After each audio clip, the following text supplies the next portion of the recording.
Hi everyone. Good afternoon. It just turned 12. Thank you guys for taking time from your busy schedule. I know we're all going around. We all have our own things to do, and I'm happy we could all come together and, learn a bit about this amazing topic. I'm the current social media intern for HanaHaus, and I can talk more a bit about that.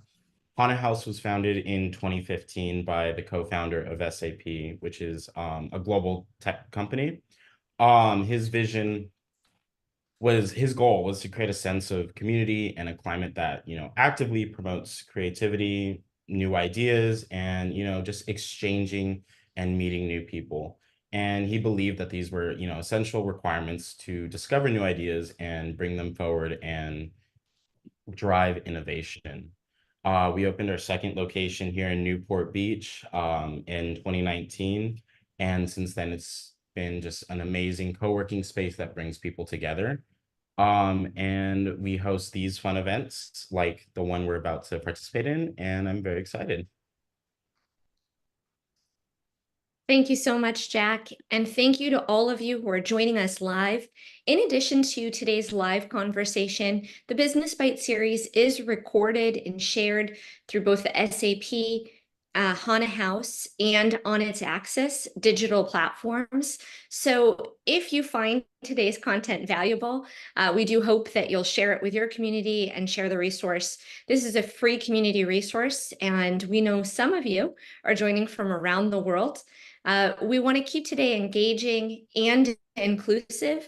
So please be sure to say hello in the chat, share in the chat where you're tuning into from the world and what brought you to today's topic so we can customize a bit of our questions. If throughout today's fireside chat you have any questions that come up, please feel free to ping them in the chat, and there will be a Q&A period at the end. We really appreciate having you here, and I am incredibly excited about our speakers for today's session. So with no further ado, I'd like to go ahead and welcome our first speaker, Shelly Icona. Shelly, please share a bit about your professional background and your connection to the series and to today's talk. Hi, everyone. It's great to see you all here today. Thank you for joining us. And big thanks to Jack and HanaHaus for co-sponsoring this video series called Business Bites. We launched Business Bites a few years back with HanaHaus, and it's been an ongoing series. We're really excited. We have great programming happening this year, and this is the first talk of 2024. I'm Shelly Icona. I'm the founder of On Its Axis. I started On Its Axis in 2009, long time ago, when I was at Yahoo, really thinking about ways to help companies build better products. Today, we're a product, people, and process innovation company. We work with large corporate clients, and we also have a focus on nonprofit. We help privately held companies as well, and are relaunching our accelerator later this summer. My background was in engineering. I started out as a front-end web developer, database development, and moved into project management, then product management, and eventually landed on building out my company On Its Axis, which I co-lead with Kelly O'Connell, who's on the call today. I'm super excited to be speaking to you about a topic that's near and dear to my heart around product. And I'm speaking to you today with someone I've collaborated with, Kristen Norton. I'd love for Kristen to introduce herself. We've worked together in the past, and I just had a fantastic experience working alongside Kristen. Kristen? Thank you. Yes. Yes. So I'm Kristen Norton. I'm a CEO of Green Room Technologies. We are a health tech strategy consulting firm here in Austin, Texas. And I'm also a founding board member of Austin MedTech Connect, which has a similar mission of helping medical technologies get to market. And I do want to thank HanaHaus and On Its Axis for having me here. I've been a frequent visitor to the Business Bites, and it's nice to actually be participating today with you guys. And as Shelly said, although Green Room has been a partner with On Its Axis for several years now, I've known the On Its Axis team for years prior to that, and I've worked together in several capacities, and it's always a pleasure to be able to get together. And I know part of today is around adjacency and tools and techniques and strategies for using adjacency to build your own innovation. But in thinking about it, I just realized how pervasive the term really is, or the concept is. Even when I was thinking about my own background, I was thinking how adjacency really plays a part in that. And I think in all of our career and educational pathways. So case in point, I started my career as a cardiovascular scientist. And then when I was in my lab, though, I found myself going down to the adjacent labs and asking many of my colleagues, what are they working on? How can it help my research? How can I help yours?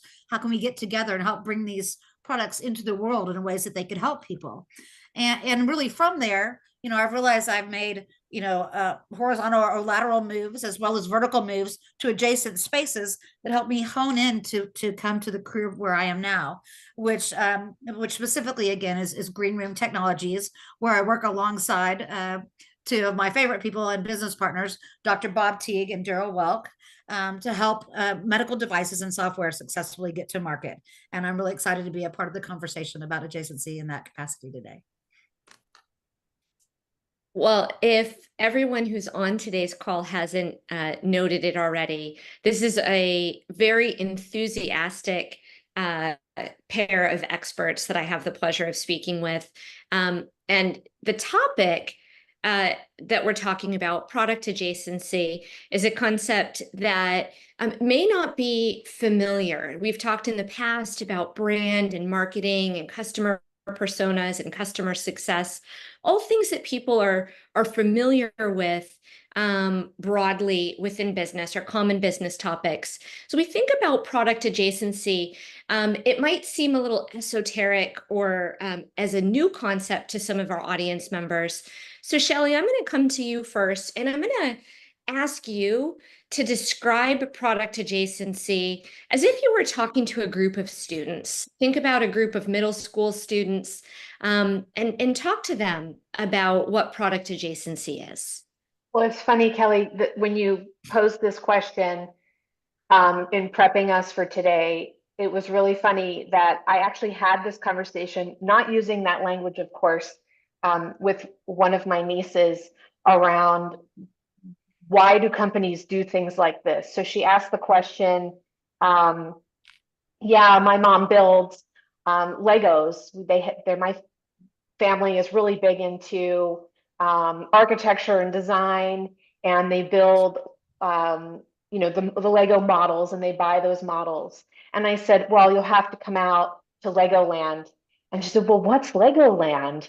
And I said, well, it's actually a theme park dedicated to the Lego brand. What's a brand? Then I went through that with her and explained that in order to reach its customers in a really compelling and fun way, it built out a theme park and designed characters and rides similar to the sets that people purchase online and build at home.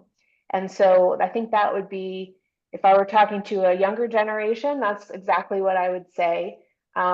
We know that product adjacency means a lot of different things. It means different channels, different maybe product lines that companies and brands pursue. But I think that would be probably the simplest explanation that I could give from a recent experience. Thank you, Shelley. Kristen, I'm going to send over the same question to you. Is there anything that you would add or any different way you might approach this topic with that group of middle school students? Well, my partner is a coach and teacher of kids in this age group. And so interacting with him about his interactions with them, I realized TikTok is everything, right? So I started my conversation with TikTok. And I was thinking, if you had your personal product being perhaps you can sing or dance, then that becomes a product that you could then apply to different adjacencies. So if you find out that you really love to do that on TikTok, perhaps you could take that into your church choir or church dance program, or into the community, or some other vehicle like that. Or even perhaps you could use it to coach other children and make some cash. Teach them how to use that personal product or service that you offer, and how you could use that as an adjacent market. And then also the other one for kids a little bit lower level in age would be the Play-Doh example. So I read that Play-Doh was originally created in order to clean clean the walls. It's got a little bit of abrasiveness, but it's malleable and it doesn't scratch. And sort of like a magic eraser today, you can use it to clean walls. And a teacher was using it to do so and realized how fun it was to play with, and began using it in her classroom, and happened to be in the community in which Play-Doh was created. And then it just grew from there. And that became its number one selling use versus its original intended use. And I think that's often what happens. You find an adjacent market that may end up growing and being more valuable to the community than the one you originally had planned. This is a wonderful pair of explanations. And I think it really begs for us to dive a little deeper into this idea of commercializing this. So it's one thing to think about product adjacency, to think about who else might I serve with my skill, like dancing, or how else might I reach my audience, or what things based on my skill might I also step into that are really logical. So I'm a great dancer, maybe I go into musical theater, just using that example, or I'm creating fun and entertainment for children at home. Maybe I create an educational and entertainment theme park in the case of Legoland. But let's dive a bit deeper into this idea of how do we translate that into commercial innovation, into revenue streams, and really thinking about the idea of this still as if you're talking to that middle school class. Why is innovation adjacency important, and particularly important now in the time that we're in today? And Shelley, you first. Sure. So I think even young people understand how fast we're moving today. And I think the recent COVID pandemic opened up a lot of our eyes to that. So markets are changing, there's a lot of volatility. And in order to have sort of long-term, what I say, resilience and relevance in the market, you need to be thinking about how you serve customers and serving them in different ways and meeting them where they are. And so it's not only is it about long-term resilience, but it's about ensuring profitability and going after new opportunities. So when I think about commercial innovation, one example might be, you can look at things that are industry-wide that sort of happened over time. We can look at, historically, we have paper currency. I mean, I don't know the last time I had a dollar bill in my purse. Like, that just doesn't exist for me anymore. Everything is digital. That was a transition that happened over the course of my lifetime, where now we have the concept of a digital wallet. And if we were talking to middle school students, a lot of them today understand that. They understand the concept of a digital wallet. They understand the concept of the emergence of cryptocurrency and why that might exist to open up opportunities for those who don't have access. I think about commercial innovation as something that is necessary, and I believe that product adjacency and really looking at, as a company, how we can expand upon our portfolio is really the future. It's really where we need to play. And as Kristen and I were chatting before everyone came on for today's call, we were saying how we don't think about product adjacency very much. Like, that's not a language maybe we use in our work life, but it's everywhere. It's everywhere we look, and it happens at a really rapid pace. And it's something that I think companies could bring that language into their organization more and infuse that into their workforce. I think it's really important as we move ahead. Thank you, Shelley. Kristen, just like last time, I'm going to come over to you with this. What would you say around the topic of commercial innovation? I thought this question was interesting because really putting the words commercial innovation together. So, their innovation is everywhere. It's a word we use all the time these days. And as a scientist and lifelong learner, I love the concept of innovation. But when you say commercial innovation, or you think about a business, it's not just innovating for the act of innovating. It's innovating for the success of your product, of your service, of your brand, of your company ultimately. So it's innovation for a purpose. And one of the reasons we do it is because it can be less expensive to do something in an adjacent manner than it can be to start fresh. It's basically not, you're not starting from scratch. You're creating new business from an existing asset. And this reminded me of another example. My partner Bob and I were at an event the other night for Austin MedTech Connect, and it was at a brew pub / bakery. And we were like, wow, that's a really good example of adjacency. So if you are in a brew pub, or say you're at a bakery and you're making bread, you have yeast, you have some kind of grain, you have some kind of sugar, you have some kind of equipment. And all of that is the same thing that goes into beer. So bread and beer could be adjacent products using your existing assets. And so I think that's an important concept, and that it can decrease the cost of reaching new markets. But I also think that I would like to, explain that assets can be a lot of things. As Shelley was saying, it could be your product, it could be your service, it could be your brand, it could be your expertise, it could be your ingredients like the beer and the bread, and all of those things can be taken to new markets or help you get to new markets in a less expensive or less effortful way. And that new markets could come to you from new geographies. It could come from new channels to new customers. It could be applying your brand to another product. So it's not just product innovation or market innovation. It could be your brand. But you have to be careful, because products like Kellogg, or companies like Kellogg, is a huge company who's had great success, but their brand allowed them to have sort of an expertise, say, in protein-based cereals, Special K. And so from that, they entered the vitamin water market with that brand, thinking they could apply that brand to that. And it quickly went away. Their brand did not work in that space as well. So you got to be clear why you're doing the innovation. It's not innovation for itself. It's not innovation for brand hubris. It's innovation to make your business succeed. So you need to think about what you expect to get out of this, and the metrics and sort of the scientific rigor around it is a caution that I would throw.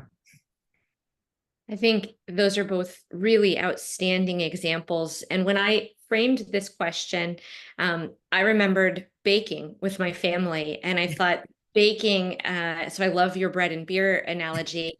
Around the holidays, we would often make pies. And one of my favorite aspects after the holidays that we would only ever get was the extra pie crust would be twisted into these cinnamon twists. Yes. And that cinnamon twist is just something that I absolutely loved, and is a treat in and of itself. In fact, that I craved throughout the whole year.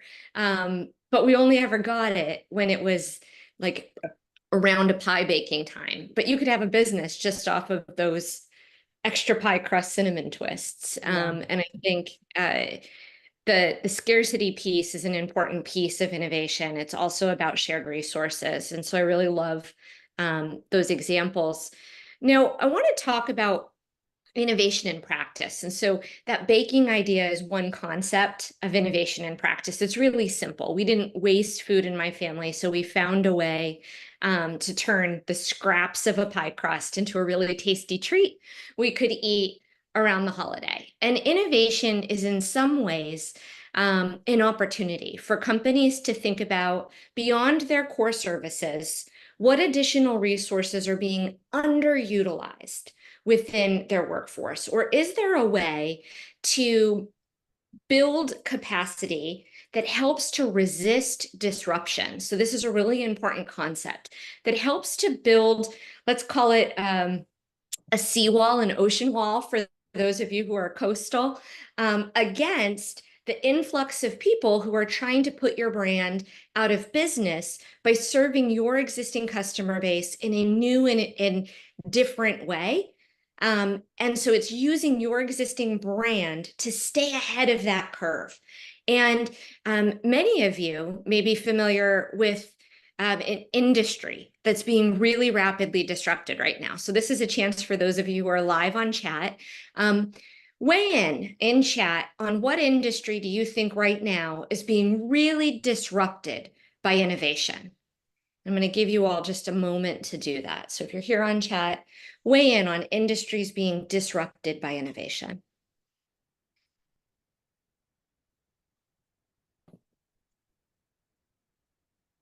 And I'm hoping a few of you, and I'm seeing a few of you, are starting to talk about this, this idea of industries being disrupted by innovation. One that you may be hearing about a lot, we've seen a number of layoffs, we've seen a number of closures. It's the retail industry. And so when we think about the retail sector, growing up, I would buy the ingredients to that baking at a physical store, supermarkets. And there were a lot of different types of supermarkets that you could go into. There were a lot of different type of department stores that you could go into. But we've recently seen a number of department stores that have been really struggling. Now, today's innovation and practice example I'm going to share is a store that is a manufacturer and retail brand that's an American brand, been in business over 100 years, that's done some really interesting things in adjacent innovation to help fend off disruption. And that brand is LL Bean. So anybody here familiar with LL Bean? I'm looking for some nods.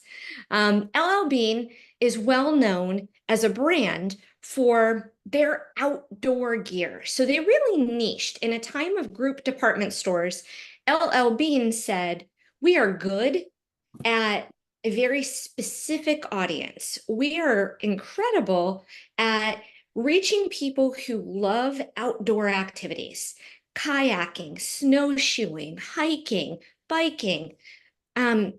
These types of activities are going to be our niche, fishing, and they reach this audience.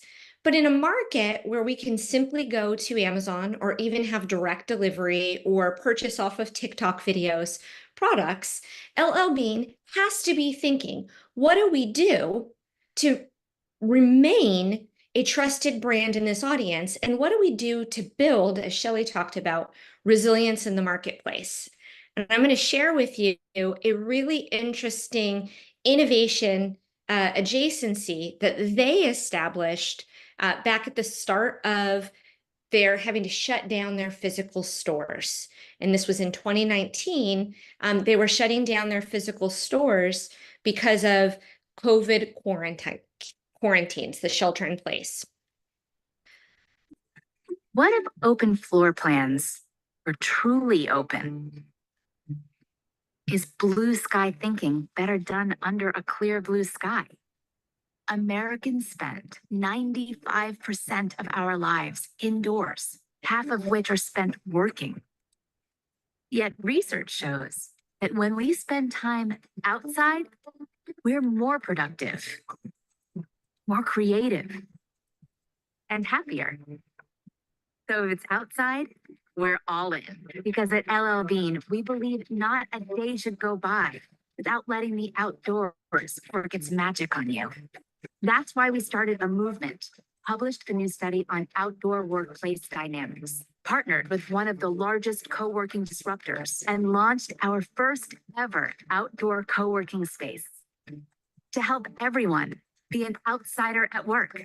It only takes a few minutes each day, and it's changing the way people work. So whether your office is in the shadows of skyscrapers or spruce trees, we invite you to join us. How? Simple everyday steps can make a big difference. Ditch the conference room for a blue sky brainstorm. Invite a coworker out for alfresco feedback. And make your next interview an outer view.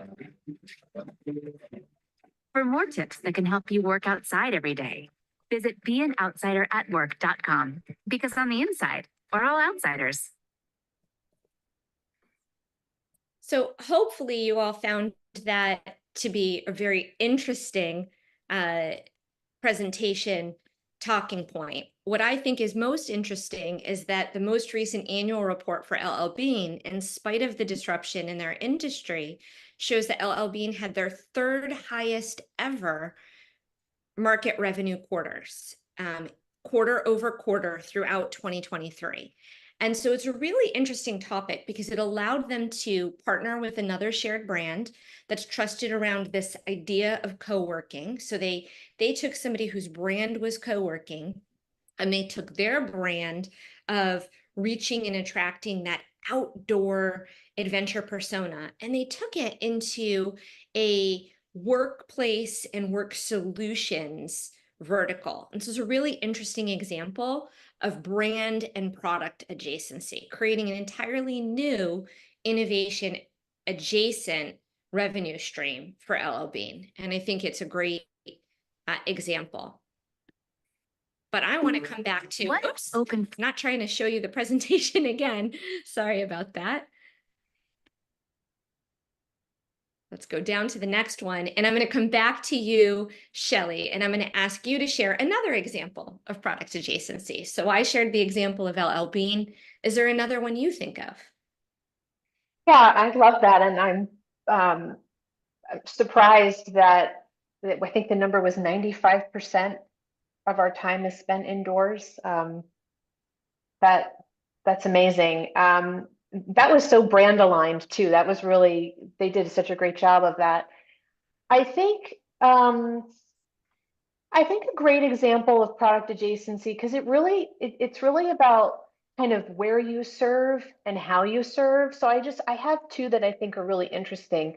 One is simple in terms of location and what we call channel, marketing channel, is Warby Parker. So I was introduced to Warby Parker like many years ago in Venice Beach, California, when they had like a pop-up truck, and the tagline was something about seeing better, and it drew me in.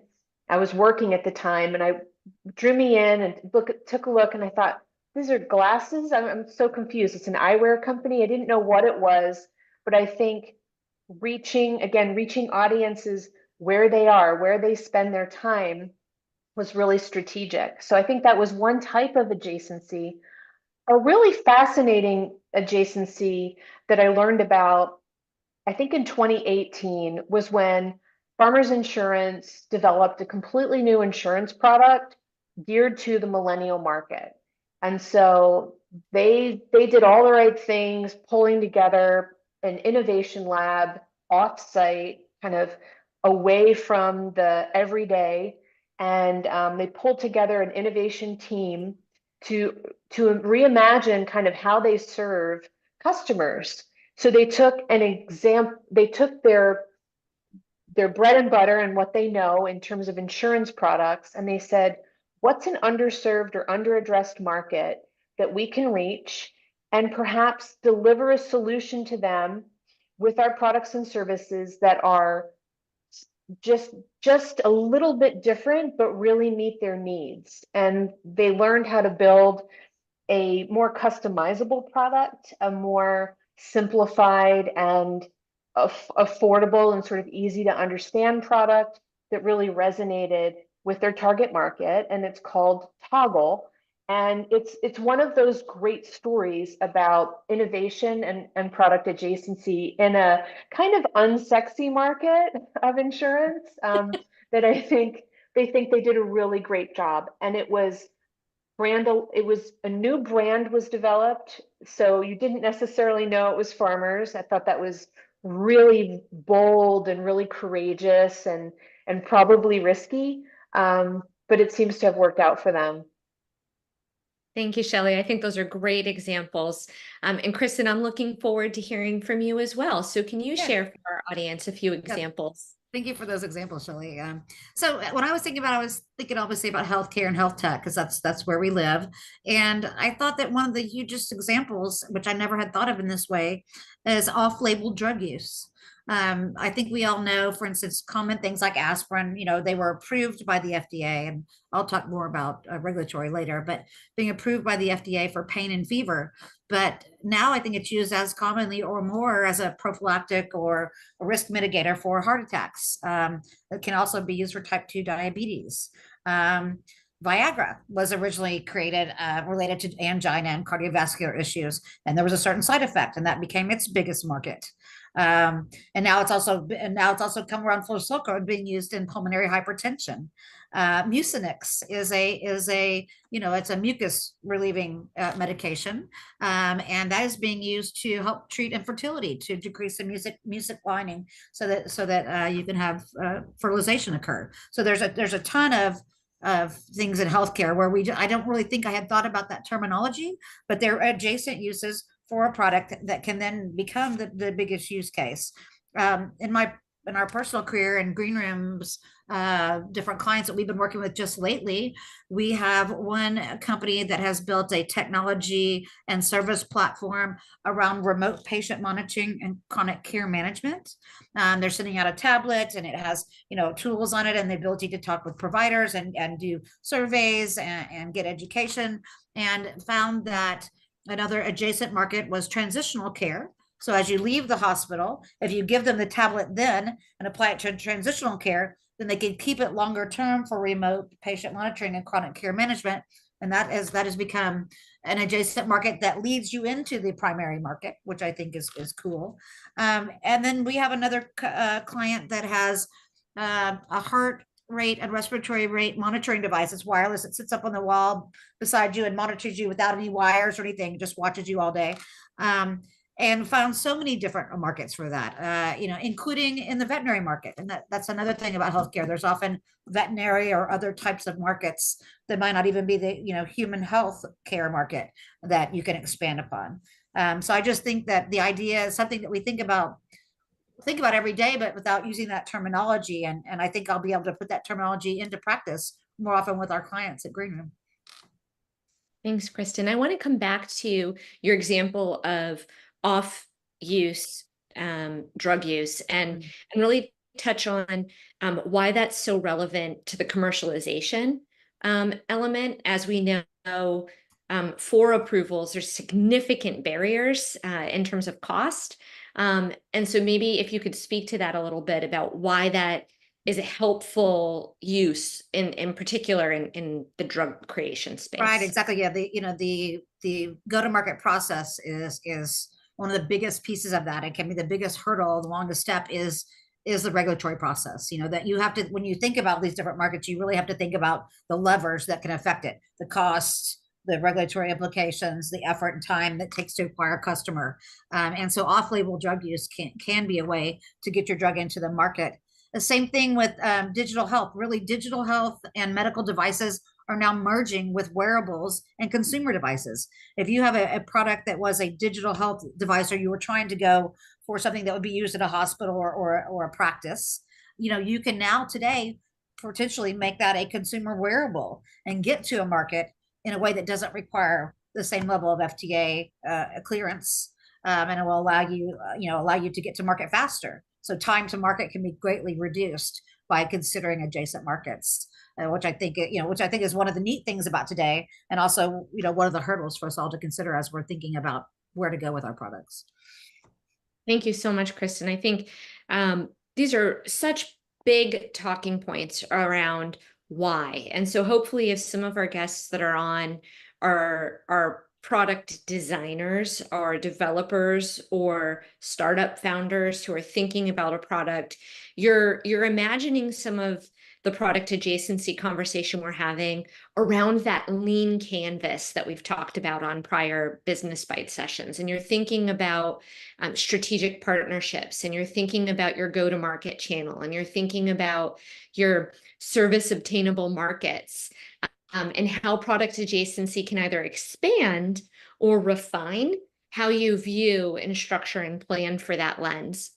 But also product adjacency can be something that can be incredibly valuable as it relates to change and responding to change, and can provide value, like we described with LL Bean, to well-established companies. LL Bean's over 100-year-old company that's thinking about how the industry change drives business decision making. It's no longer enough just to think about adjacently fixing your core business line, or thinking about pricing, or thinking about commercials, but change is driving innovation. And the idea behind change also means that there's a tremendous amount of opportunity in the marketplace for these established businesses.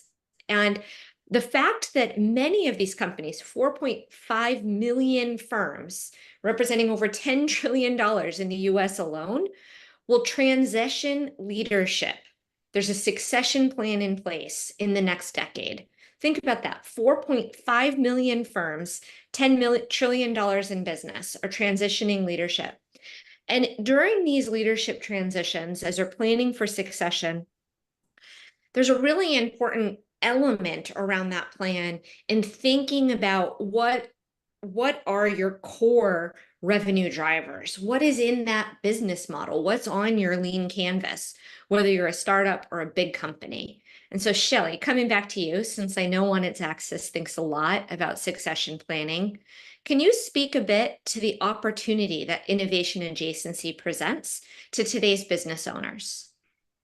Sure, Kelly. I like the setup. Thank you. That was great. I know I learned that I think in large companies, about 20% of their revenue tends to come from adjacency, which I don't know if that's, big or small, for them in particular.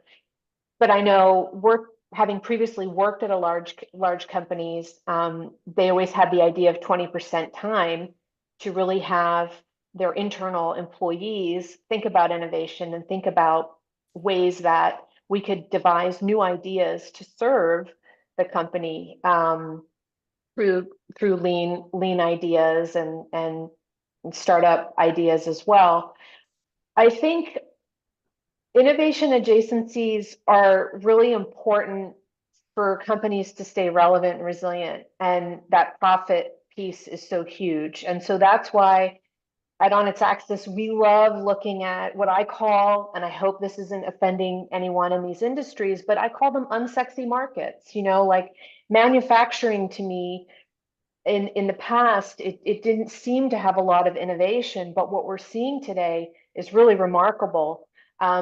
Take a mining company, for example, that typically thinks in terms of what physically it is putting out there. The opportunities for software, for AI, for building intelligence around its operation is often, the first thing to look at in terms of what additional innovation can we provide to our customers, to our partners. And so I think companies really, whether you're small, private, large company, always be thinking about your customers and developing some sort of voice of the customer program internally. So how do we listen to our existing customers? What are they telling us and not telling us? And then who do we want to reach? Who are our target personas that exist that we might serve, or that we serve in a small way that we could expand upon in the future? And at On Its Axis, we do a lot of the research and human-centered design work to come up with those ideas as we partner with companies to think about different ways they can serve. And then we also do the change management work, helping them become change agile as they start implementing the innovation. No one loves change, and I think that's why people are hesitant to introduce more than 20% into the portfolio. Imagine if we invested more time and energy into it and managed the risk, of course. I think it's the way that we're going to be operating in the future, out of need, out of market and economic need. Thank you, Shelley. Kristen, coming over to you with exactly the same question. And we want to repeat these questions because it's different from the different perspective, just as innovation adjacency presents different opportunities. And so we'd love to know your thoughts on what the opportunity available is for the market. Thank you. And I also appreciated the setup for the question because it helped me even more formulate my thoughts leading into the discussion. And yours as well, Shelley. And I think from my perspective, I thought of several things in this area. So we work a lot within this field. Sensors, people have a sensor that tests for something, heart rate, respiratory rate, blood alcohol content, you name it. And there's the idea that you could have a sensor, you could have a platform that would have that sensor or other sensors, and that whole thing together could be wrapped into a service.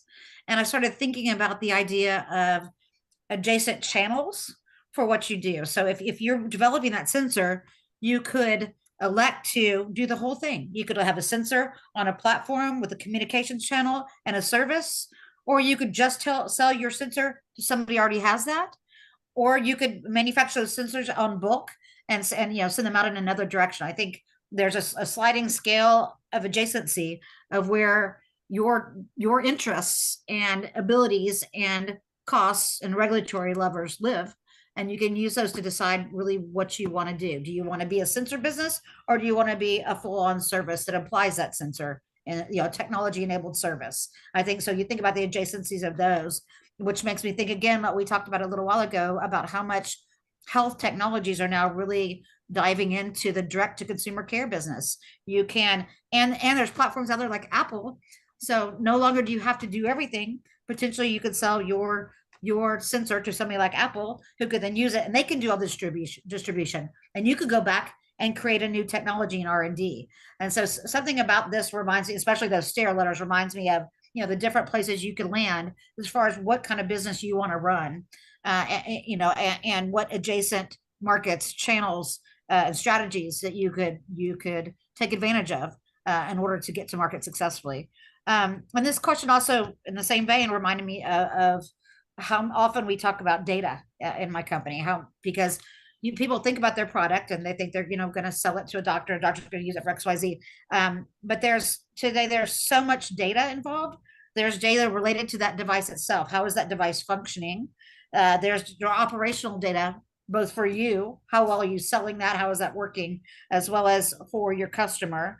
And then there's the clinical data that's related to all of that. And so sometimes your market, an adjacent market to your primary product could just be the data, the licensing of that data, with permissions and all of that, of course, and consent as needed. But I think data is a huge adjacent market for everybody in my field and most fields these days, especially reading all the examples people talk about media and manufacturing and TV and all the different things. Data has become one of the most important adjacent markets, I think. I think it's such an interesting topic and something we could spend so much time speaking to. And I think you both gave such wonderful examples.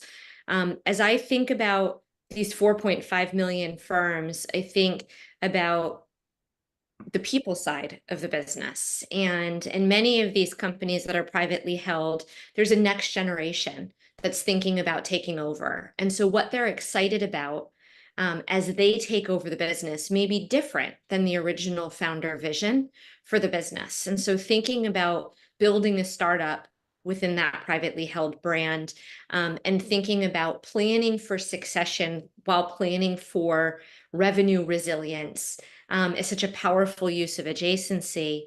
But also there are many companies that won't be taken over by employees through an ESOP or through familial transition, but they're looking to exit through an acquisition. And so making themselves attractive to private equity, thinking about how their company, their unique skills and aptitude fit into the business landscape of people who are potential acquirers before they need to put it up for sale is really important as part of that business model innovation. And so adjacency can be about direct to consumer. It can be about selling your company in a public market.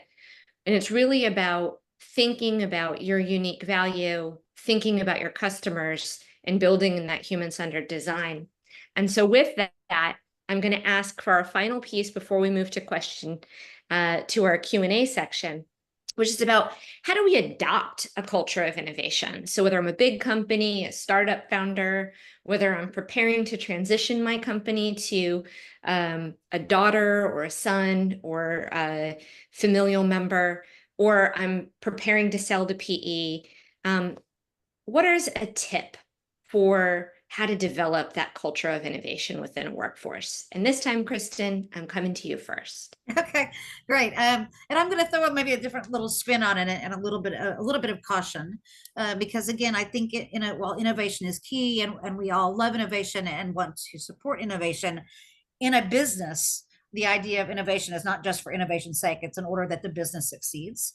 And I often have to caution customers again of Green Room that, this is a good idea, but unless there's somebody who'll pay for it, then it's because there has to be a channel by which you get paid for it, a CPT code, or some other means by which you get paid for innovation for innovation's sake. Even when it's good for the patient, it's not necessarily good for your business.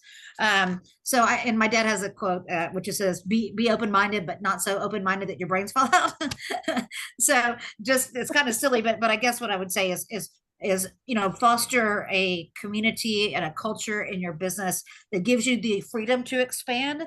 Have that brainstorming session, write it all out, figure out all the avenues you could go, but then apply some scientific rigor to that, some metrics of success that are what your business goals and objectives are, so that you can then have the discipline to focus on which areas of innovation that you're really interested in going into based on all of those levers, including the cost, including the regulatory, including, the cost of acquisition of the customer and all of those things. So I'd say be open-minded, apply some rigor, and then focus on the things that you decide are the best pathways. Wonderful. Shelley, over to you. Yeah, Kristen, I think that's really important. We talk a lot about products and services and innovation and all of this fun stuff, but at the end of the day, you have to have a really strong business strategy and company strategy for any of this to really work. And I talked a lot today about corporate, but when we look at startups, I think startups are really great at innovation because they're selling you on an idea. So an early stage startup, look at pitch decks, you can get on board with that. They're usually solving a problem in a new way. It's super exciting. Then they get funding, then they build a team, and somehow the innovation goes away. It becomes difficult to prioritize innovation when innovation can be costly. That's why large companies who have bigger budgets only spend about 20%. So I think it's important to adopt a culture of innovation, whether you're a startup, a scale up, a corporate. And the way to do that is always have your bread and butter be that. Always stay committed to your core offering and know what you are and know what you're not. Figure out in your strategy how to design your own methodology for how you're going to think about bringing new innovation in, how you're going to test it, how you're going to validate it with your market, how you're going to invalidate some of your hypotheses as well, how you'll take it to market, and kind of what the life of that new innovation kind of looks like. It's really seeing into the future. We talk a lot about helping our clients prepare for the future. We also want them to reimagine the future for their companies, for themselves. And so taking that privately held company example, I love that example because there's a lot of folks who are older generation who may not understand how to develop something new and fresh for a younger market because that's not them. And they need to bring in younger people to learn from, to query on what's interesting to them and what's relevant. And so I think one of the key things is staying curious. Be and stay curious to what's possible, but also be very flexible on the solution because it will probably change many times in that innovation cycle. Thank you so much, Shelley. We have a few minutes now for those of you who are here in the audience. If there are any questions, please do type them into chat, or if you're comfortable, raise your hand and we'll invite you, if you raise your hand, to ask the question live.